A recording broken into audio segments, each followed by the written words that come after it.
নমস্কার, নিউজ প্রাইমে আপনাদের স্বাগত। আমি সঞ্জয় রয়েছি আপনাদের সাথে।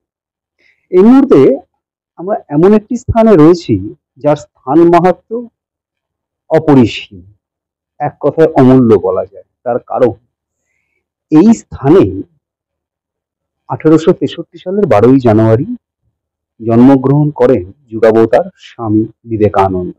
হ্যাঁ, স্বামী বিবেকানন্দ সেই জন্মভিটায় আমরা এই মুহূর্তে রয়েছি। অর্থাৎ স্থান মাহাত্ম্যে আন্দোলিত হচ্ছে মন। আবার দেখা যায় যে বিভিন্ন ঘটনা, দুর্ঘটনা অথবা বিভিন্ন আন্দোলনের আঙ্গিকে আন্দোলিত হয় সমাজ, জাতি, রাজ্য, দেশ ইত্যাদি। এই যে আন্দোলিত হয় তার পেছনে আন্দোলন শব্দটি অপরিহার্যভাবে থাকে কোনো না কোনো ভাবে। সে সামাজিক ভাবে হতে পারে, শিক্ষাক্ষেত্রে হতে পারে, রাজনৈতিক ভাবে হতে পারে, আধ্যাত্মিক ভাবে হতে পারে, যে কোনো ভাবে হতে পারে। এই মুহূর্তে আমার সঙ্গে যিনি রয়েছেন তিনি নিজেই তার পরিচয়, কারণ তিনি হচ্ছেন Belur Math Ramakrishna Mission general secretary Srimat Swami Sudhiranandaji মহারাজ। কথা বলে নেব তার সাথে। মহারাজ, প্রথমত নিউজ প্রাইমে আপনাকে স্বাগত। ধন্যবাদ। নব আন্দোলনের রূপরেখা ও তাৎপর্য, নব আন্দোলনের রূপরেখা ও তাৎপর্য স্বামী বিবেকানন্দ অ্যানসেস্টরাল হাউস ও কালচারাল সেন্টারের এক অভূতপূর্ব উদ্যোগ, স্বামী হিতেশানন্দ স্মারক বক্তৃতা। এই যে নব আন্দোলনের রূপরেখা ও তাৎপর্য, এটা কোন আন্দোলনের বিষয়? আমাদের যদি সাম্প্রতিক ইতিহাস আমরা দেখি যে আমাদের ধর্ম সেটি রান্নাঘরে প্রবেশ করেছিল। স্বামী বিবেকানন্দ বলেছিলেন, religion has entered into the cooking pot of the kitchen. এই ধর্ম আচার সভ্য ধর্ম হয়েছিল। মানুষের ভেতরে যে ঈশ্বর আছে তার অন্বেষণের প্রচেষ্টা সেখানে হয়নি, শুধু আচার এবং আঙ্গিক। এবং এমন একটা পর্যায়ে পৌঁছেছিল যে বৈষ্ণব এবং শাক্ত তাদের ভেতরে যে বৈষম্য, যে বিদ্বেষ, যে হানাহানি, যে দ্বন্দ্ব, সেই দ্বন্দ্ব হয়তো পৃথিবীর অনেক বর্ণ বিদ্বেষকে কেন্দ্র করে যে দ্বন্দ্ব হয়েছে, সংগ্রাম হয়েছে, তার চেয়ে বড়। যদি বেলপাতা পড়তো উনুনে, তাহলে বৈষ্ণবরা সেটা চিমচি দিয়ে তুলতেন। তার কারণ হচ্ছে বৈষ্ণব বেলপাতা ওরা স্পর্শ করবেন না। আবার যারা শাক্ত তাদেরও বৈষ্ণবদের প্রতি, তুলসী পাতার প্রতি এরকমই বিদ্বেষ ছিল। এরকম একটা অবস্থায় সমাজ যেন একটা চোরা নদীর পথে হারিয়ে যাচ্ছে। ভারতবর্ষে ভারত মাতার যে আত্মা, সেই আত্মা চেতনা, সেই চেতনা যেন চির নিদ্রায় মগ্ন হয়ে গেছে। ঠিক সেই সময় এলো খ্রিস্টিয়ান, এবং সেই খ্রিস্টিয়ানরা ভাবলেন যে এই সুযোগ, আমাদের যে যুব সমাজ আছে তাদের ভেতর খ্রিস্টিয়ান ভাব, খ্রিস্টীয় ভাব প্রবেশ করানোর, অনুপ্রবিষ্ট করানো।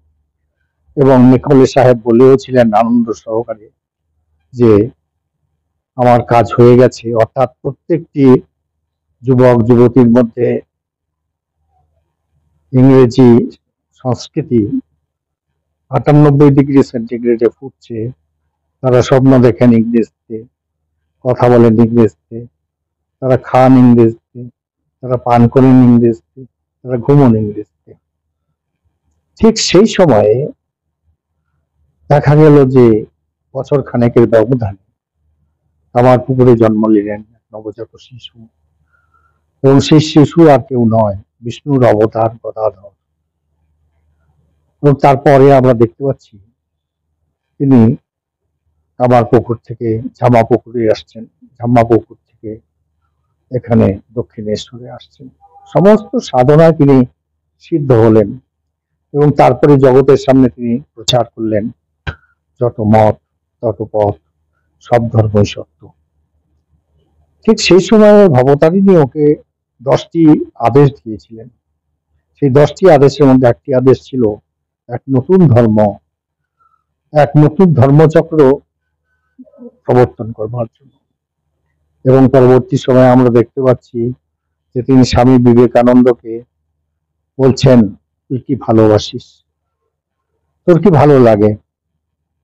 স্বামী বিবেকানন্দ সেদিন বলেননি যে আমার রামকৃষ্ণ মিশন, রামকৃষ্ণ মঠ তৈরি করতে ভালো লাগে। তিনি বলেছিলেন বিশাল তিনি বলেছিলেন যে আহ, ঘন্টার পর ঘন্টা, মাসের পর মাস, বছরের পর বছর মহা সমাধিতে সমাধিতে মগ্ন হয়ে থাকবার আমার ইচ্ছে, সমাধির আনন্দে মগ্ন হয়ে মজ্জিত হয়ে থাকা, এটাই আমার ভালো লাগে। অন্য যে কোনো আধ্যাত্মিক গুরু হলে শিষ্যের এই আধ্যাত্মিক অবস্থা দেখে পিঠ চাপড়ে বলতো সাব্বাস বেটা সাব্বাস। কিন্তু সেদিন রামকৃষ্ণ বলেছিলেন, ঠিক তুই এত স্বার্থপর, ভেবেছিলাম তুই একটা বিশাল বটবৃক্ষের মতো হবি, তোর ছায়ায় মানুষ শান্তি পাবে, আশ্রয় পাবে।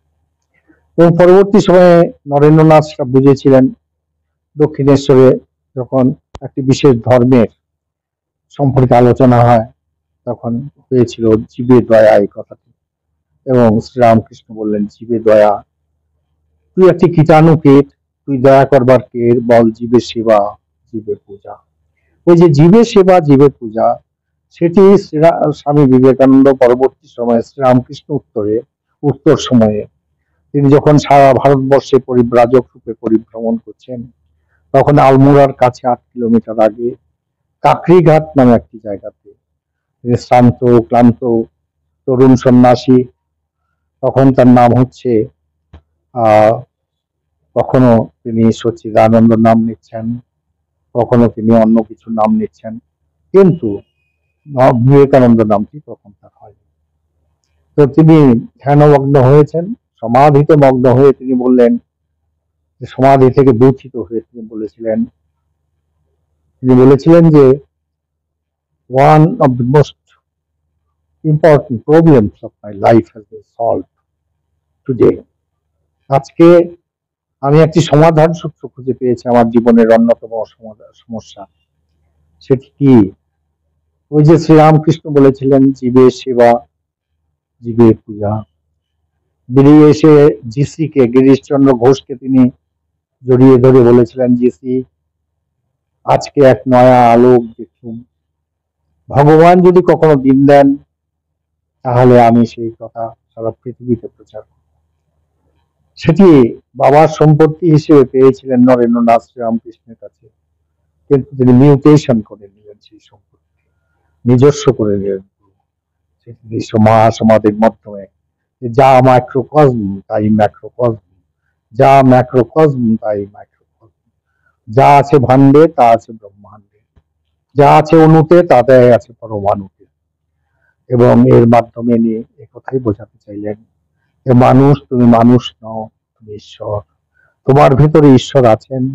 তুমি রামী হও, রহিম হও অথবা জোসেফ, জেনে রেখো তুমি each soul is potentially divine. এটাই নব্য বেদান্ত, এটাই নব্য ধর্ম, এটাই নব্য আন্দোলন। অর্থাৎ আমরা বলতেই পারি এটা আধ্যাত্মিক নবজাগরণের সূচনা হয়েছিল সেই সময়। শুধু আধ্যাত্মিক বলবো না, সঙ্গে সঙ্গে সামাজিক নবজাগরণের সূচনা হয়েছিল। কারণ স্বামীজির যে বেদান্ত, প্র্যাকটিক্যাল বেদান্ত, তিনি বলেছিলেন যে আমি বনের বেদান্তকে নিয়ে আসব, ঘরে ঘরে ছড়িয়ে দেব। এটা তো এর একটা সামাজিক আসপেক্টও আছে, সামাজিক দিকও আছে। অর্থাৎ যেমনটা স্বামীজি জানালেন, সেই যে শুরুয়াত হয়েছিল এখনো চলছে এবং অনন্তকাল চলবে। স্বামী বিবেকানন্দ বলেছেন বেলুড় মঠ প্রতিষ্ঠা করে যে এই যে আন্দোলন, এই বেলুড় মঠ থেকে একটা আধ্যাত্মিক প্লাবন সমস্ত পৃথিবীতে ছড়িয়ে পড়বে। বেলুড় মঠ হবে স্নায়ু কেন্দ্রকার, এবং ভারতবর্ষ আবার জগৎ সভায় শ্রেষ্ঠ আসন লবে। তবে শ্রীরামকৃষ্ণের বাণীকে গ্রহণ করতে হবে, শ্রীরামকৃষ্ণের যে দর্শন সেটিকে নিজের করে নিতে হবে। আশা করি এরপর মহারাজের এই বক্তব্যের পর আর কিছু বলার থাকে না। ভিডিও জার্নালিস্ট মীরার সাথে নিউজ প্রাইমের জন্য সঞ্জয় সাহা, কলকাতা।